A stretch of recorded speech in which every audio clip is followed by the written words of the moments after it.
ব্যবস্থা গ্রহণ করা হয়েছে?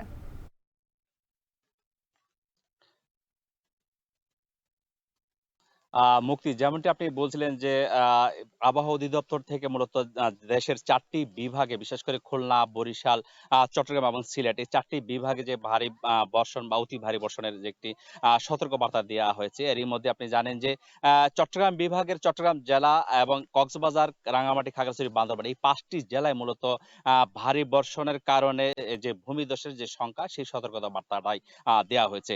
এর প্রেক্ষিতে রাঙ্গামাটি জেলা প্রশাসন এবং আপনি জানেন যে রাঙ্গামাটি জেলার ১০ টি উপজেলা জেলা সদর সহ সেই ১০ টি উপজেলায় আ জেলা প্রশাসন থেকে এবং উপজেলা প্রশাসন থেকে ব্যাপকভাবে নির্দেশনা দেয়া হয়েছে। ভারী বর্ষণ শুরু হলেই মূলত যে অস্থায়ী যে ২৬৭ আশ্রয় কেন্দ্র রয়েছে প্রস্তুত রাখা হয়েছে সেগুলোতে তাদেরকে আশ্রয় নিতে বলা হয়েছে। এছাড়াও একটু বলে রাখি যে ত্রাণ তৎপরতা হিসেবে এখন পর্যন্ত ১,৩০০ মেট্রিক টন চাল মজুত রাখা হয়েছে। এর বাইরে আ বলা যায় ১৫ লক্ষ টাকার নগদ অর্থ রাখা হয়েছে যেকোনো আ ত্যা দুর্যোগ পরিস্থিতি মোকাবেলার জন্য।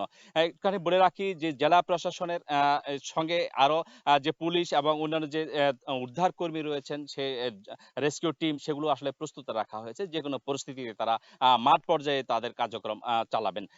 এই আপনি জানেন যে ২০১৭ সালের ১৩ জুন যে পার্বত্য চট্টগ্রামে ভয়াবহ পাহাড় ধসের ঘটনা ঘটেছিল এই রাঙ্গামাটিতে সেখানে মূলত এখনো প্রতি বর্ষা মৌসুম শুরু হলেই মূলত সেই পাহাড় ধসের আশঙ্কাটা এদিকে করে। কারণ সেখানে ৫ সেনা সদস্য সহ ১২০ জনের প্রাণহানির ঘটনা ঘটেছিল। একই সঙ্গে তার পরের বছর ২০১৮ সালেও নানিয়াচরে ১১ জনের প্রাণহানির ঘটনা ঘটেছে।